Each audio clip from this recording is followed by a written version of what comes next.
26. C'est le nombre de mémoriaux que j'ai comptés dans ma vie. 26 soirs de Nissan 14, 26 fois où le pain sans levain et le vin rouge sont passés devant moi, et 26 fois où je n'ai pas tendu la main. J'ai 26 ans, je suis sortie depuis 4 mois, j'habite seule à Lyon. Une fois par an, les témoins de Jéhovah organisent leur seule cérémonie. On l'appelle le mémorial. Une assiette de pain sans levain et un verre de vin rouge circulent dans la salle du royaume, de main en main, devant 120 personnes, et presque personne ne mange, presque personne ne boit. Le collège central a décidé que seuls les oints, les 144 000 censés aller au ciel, ont le droit de toucher aux emblèmes. Tous les autres brebis, ceux à qui on promet une terre paradisiaque, regardent passer le plateau. Ma mère, mon père, mon frère, mon mari et moi-même, on s'est entraînés 26 ans à ne pas tendre la main.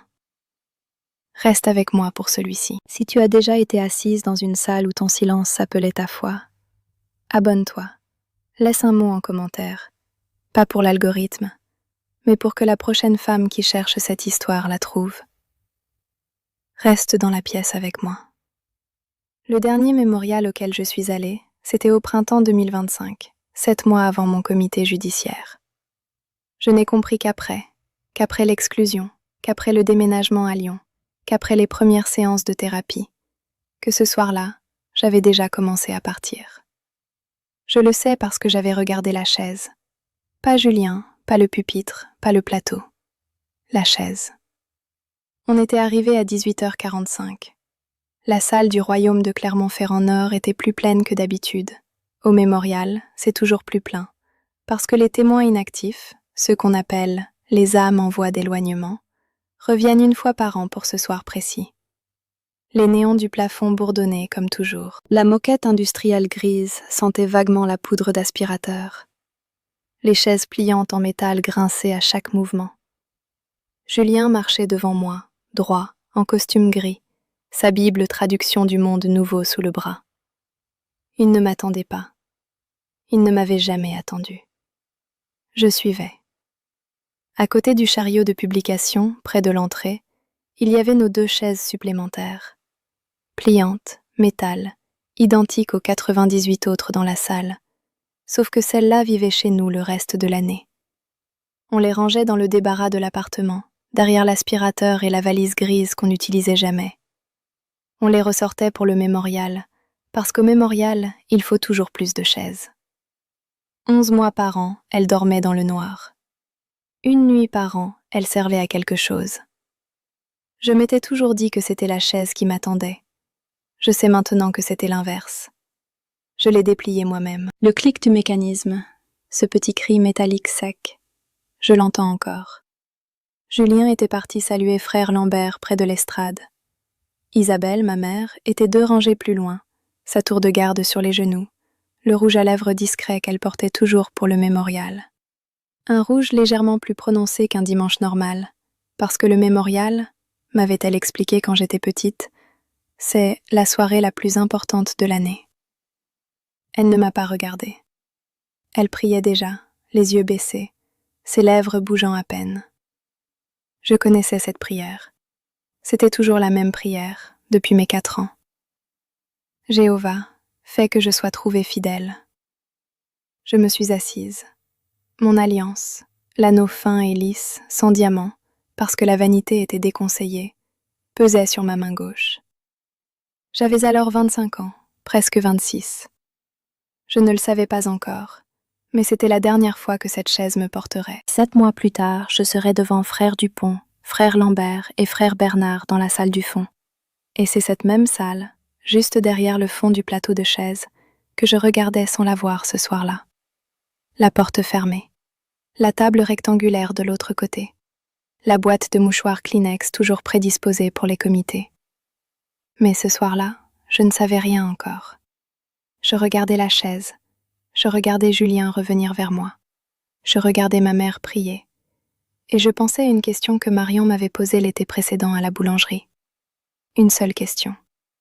Est-ce qu'il t'arrive de choisir quelque chose juste parce que ça te rend heureuse ? Je n'avais pas encore de réponse. mais la question était toujours là, comme une petite pierre dans la poche d'un manteau qu'on n'enlève jamais. Il faut que je m'arrête une seconde et que je t'explique le système. Parce que sinon, ce qui s'est passé après n'a aucun sens. Le mémorial, c'est la seule cérémonie annuelle des témoins de Jéhovah. Une seule. Pas de Noël, pas de Pâques, pas de Pentecôte, pas de baptême ritualisé au-delà du moment lui-même, pas de communion hebdomadaire, pas de fête patronale, pas d'anniversaire. Une seule. Le Collège central, le conseil de 8 hommes à Warwick dans l'État de New York, a verrouillé une seule date dans l'année. Nissan 14, calculé selon le calendrier juif lunaire, recalibré chaque printemps. Tous les témoins de la planète, en même temps, dans toutes les salles du royaume, à la tombée de la nuit, célèbrent la mort du Christ. Et la célèbrent en regardant. Voilà comment ça fonctionne. Il y a, selon la doctrine, 2 espérances. Les oints, les 144 000, iront au ciel régner avec le Christ. C'est l'espérance céleste. Eux ont le droit de prendre le pain sans levain et de boire le vin rouge, parce que le Christ leur a personnellement dit de le faire. Tous les autres brebis, le reste, l'immense majorité, environ 20 millions de personnes dans le monde, sont destinées à vivre éternellement sur une terre paradisiaque après Armageddon. C'est l'espérance terrestre, et eux n'ont pas le droit de toucher aux emblèmes. Le pain et le vin passent devant eux, dans le plateau, et ils ne mangent pas, et ils ne boivent pas. Ils regardent. Comment sait-on qui fait partie des oints? Personne ne le décide. Le Collège central enseigne qu'on le sait par soi-même, par une conviction intérieure envoyée par l'Esprit Saint. En 2024, dans le monde entier, sur les 20 millions de personnes qui ont assisté au mémorial, il y en a eu environ 20 000 qui ont mangé et bu, 1 sur 1000.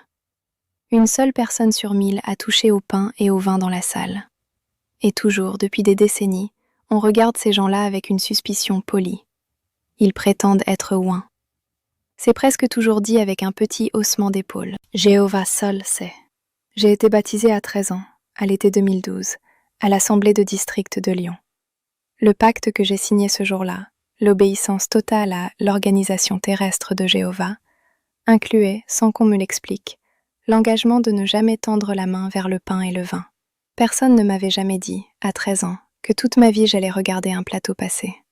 On m'avait dit que je faisais partie de la grande foule, des autres brebis, du peuple de la terre paradisiaque. C'était présenté comme un cadeau. Tu auras la terre, ma chérie, imagine. Personne ne m'a dit qu'on me demandait, en signant, de m'entraîner pendant les 60 prochaines années à ne rien prendre. Je n'avais jamais nommé ça à voix haute, pas avant la thérapie. Et je sais que ça paraît presque banal. On ne mange pas un bout de pain, on ne boit pas une gorgée de vin, et alors? Mais j'ai compris, lentement, en y repensant cet hiver, que c'est précisément la mécanique qu'on m'a apprise toute ma vie. Tu mérites de regarder, tu ne mérites pas de toucher. Tu peux être présente, tu peux être pieuse, tu peux servir 30 ans comme pionnière permanente comme Isabelle, et tu n'as toujours pas le droit. Pas pour toi, pas dans cette vie. Peut-être plus tard, peut-être après Armageddon, peut-être jamais. Je veux que tu comprennes une chose. Le mémorial n'est pas un rite occasionnel, c'est la matrice. C'est le rituel qui répète, une fois par an, en miniature et en public, la règle de fond de toute la religion. Ce qui est bon n'est pas pour toi. Frère Dupont est monté à l'estrade vers 20h. Il portait son costume bleu marine, sa cravate grise. Il a parlé pendant 45 minutes du sang versé, de la rançon, de la fidélité jusqu'à la mort. Il a parlé, surtout, du privilège. C'est le mot qu'ils utilisent. Le privilège de ne pas prendre. La pédagogie était parfaite. Je m'en rends compte maintenant. On nous expliquait, soir après soir, que ne pas tendre la main était une forme d'humilité. Si Jéhovah ne t'a pas appelé à l'espérance céleste, c'est qu'il a quelque chose de meilleur pour toi. Sois fidèle dans ta place. À 13 ans, je le croyais. À 22, je le croyais encore. Ce soir-là, à 25, je ne le croyais plus du tout. Mais je n'avais pas encore de mots. Vers la fin, 2 assistants ministériels ont apporté les emblèmes. Une assiette de pain sans levain, fait maison par une sœur de la congrégation, sans levure, sans œufs, sans lait. Et un verre de vin rouge ordinaire, acheté chez Carrefour. Le pain était couvert d'une serviette en lin blanc, simplement pour empêcher la poussière. pas pour des raisons sacramentelles. Les témoins n'ont pas de sacrement. Le pain est du pain, le vin est du vin. Et pourtant ce pain et ce vin sont les objets les plus chargés de toute la salle, parce que personne ne les touche. Frère Dupont a dit la prière, le plateau a commencé sa rotation. Première rangée. Une vieille sœur de 84 ans, sœur Castelin, dont tout le monde savait qu'elle prétendait être ointe. Elle a pris un petit morceau de pain, l'a mangé doucement. Une petite gorgée de vin. Le plateau a continué. Deuxième rangée. Personne.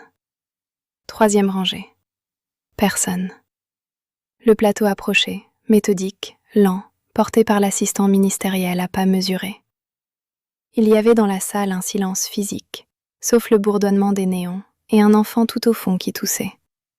Tout le monde regardait. Tout le monde refusait. Tout le monde apprenait à refuser.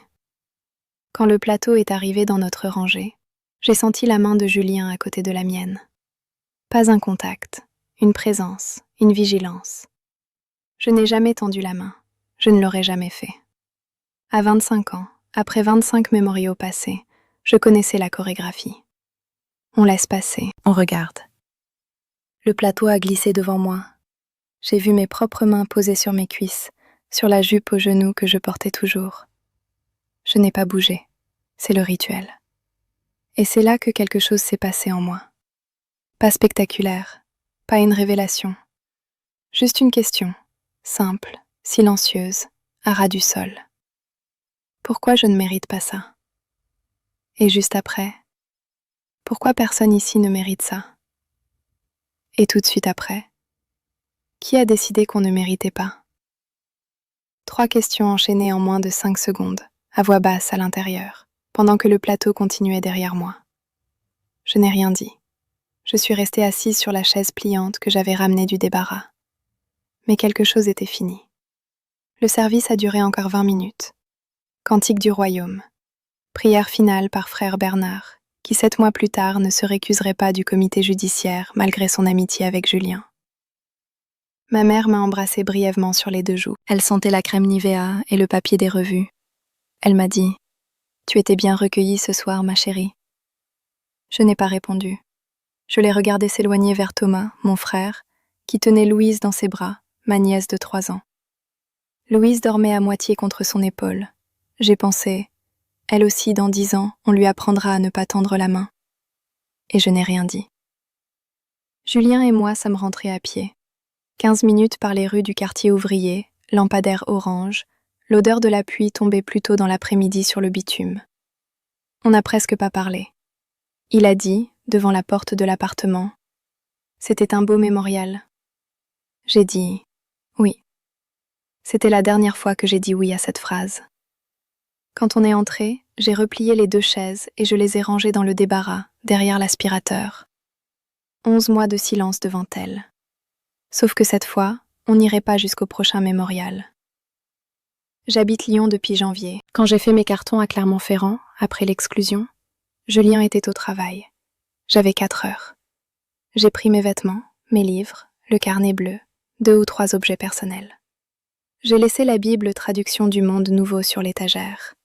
J'ai laissé les revues. J'ai laissé la plaque encadrée de Proverbes 3, 5, 6 au-dessus du canapé. Et j'ai laissé les 2 chaises pliantes dans le débarras.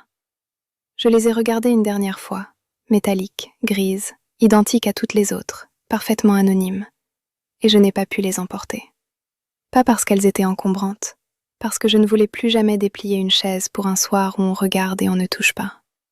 Elles sont sans doute toujours là. La nouvelle femme de Julien, elle a 19 ans, ils se sont mariés 3 mois après mon exclusion, les déplie probablement chaque Nisan 14 maintenant. Je ne suis pas allée au mémorial cette année. Il a eu lieu il y a 2 semaines. C'était la première fois en 26 ans. Je ne savais pas quoi faire de ma soirée. J'ai marché le long du Rhône. Il faisait doux. Je suis passée devant la boulangerie au coin de ma rue, fermée à cette heure-là. Je suis rentrée. Je me suis fait du thé.